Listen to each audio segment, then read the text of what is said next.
Hello everyone, welcome back to our channel.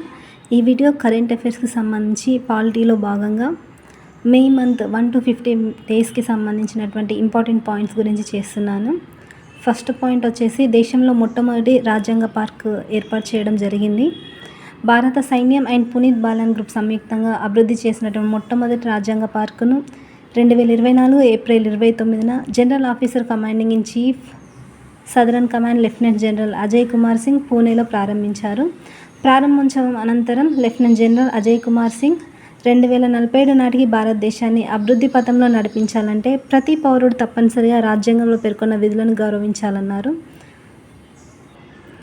ఈ park వచ్చేసి పూణేలోని మహారాష్ట్రలో ఏర్పాటు చేయడం జరిగింది. రెండవది, గర్భస్థ శిశువు కూడా జీవించే హక్కు ఉంటుందని చెప్పేసి సుప్రీంకోర్టు పేర్కొంది.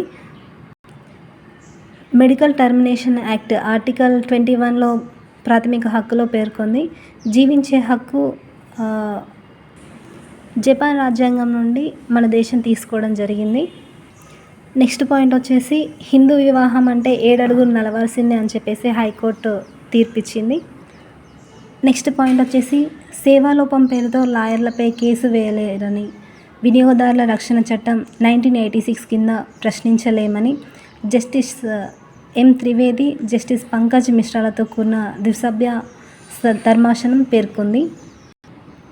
నెక్స్ట్ పాయింట్ వచ్చేసి, సుప్రీంకోర్టు బార్ అసోసియేషన్లో మహిళా కోటా అమలు చేయాలని చెప్పేసి మే 2న హైకోర్టు ఆదేశాలు ఇవ్వడం జరిగింది.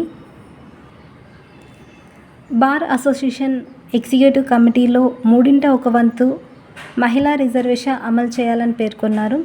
ఇకపై సుప్రీంకోర్టు బార్ అసోసియేషన్లో 3 ఎగ్జిక్యూటివ్ సభ్యులు, 2 సీనియర్ ఎగ్జిక్యూటివ్ సభ్యులు, 1 కోశాధికారి, అందరూ మహిళలే ఉండాలని సుప్రీంకోర్టు స్పష్టం చేసింది.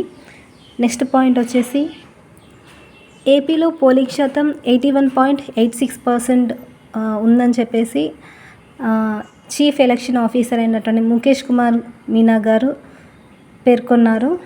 అంటే లాస్ట్ టైం జరిగినటువంటి సార్వత్రిక ఎన్నికలకు సంబంధించి ఈ రిపోర్ట్ వచ్చేసి. నెక్స్ట్ పాయింట్ వచ్చేసి, తెలంగాణలో లోక్సభకి సంబంధించి 17 స్థానాలకు ఎన్నికలు జరిగాయి. ఎన్నికల శాతం వచ్చేసి 65.67% జరిగిందని చెప్పేసి చీఫ్ ఎలక్షన్ ఆఫీసర్ అయినటువంటి తెలంగాణ చీఫ్ ఎలక్షన్ ఆఫీసర్ అయినటువంటి వికాస్ రాజు గారు తెలిపారు. అత్యధికంగా భువనగిరి జిల్లాలో 76.78% జరిగిందని, అత్యల్పంగా హైదరాబాద్లో 48.48% జరిగిందని చెప్పేసి పేర్కొన్నారు. సో ఇవన్నీ పాలిటిక్స్ సంబంధించినటువంటి కరెంట్ అఫైర్స్ మే మంత్లో 1 to 15 డేస్కి సంబంధించి ఇంపార్టెంట్ పాయింట్స్ అనేవి మీకు ప్రొవైడ్ చేస్తున్నాను. మీకు ఈ వీడియో యూస్ఫుల్గా ఉన్నట్లయితే లైక్ చేయండి. కాంపిటేటివ్ ఎగ్జామ్స్కి ప్రిపేర్ అవుతున్నటువంటి పిల్లలకి, స్టూడెంట్స్కి షేర్ చేయండి. కరెంట్ అఫైర్స్ అనేవి ఏ బుక్లో మనకి లభించవు. మనం వాటితో డైలీ మనకి వస్తున్నటువంటి న్యూస్తోనే మనం అప్డేట్ చేసుకోవాలి నోట్స్ అనేవి ఎగ్జామ్కి సంబంధించిన ప్రిపరేషన్కి సంబంధించి. సో ఇది చాలా యూస్ఫుల్గా ఉంటుందని చెప్పేసి అనేటువంటి ఉద్దేశంతో నేను చేస్తున్నాను. తప్పకుండా లైక్ చేయండి, మన ఛానల్ని సబ్స్క్రైబ్ చేయండి. Thank you so much. Bye bye.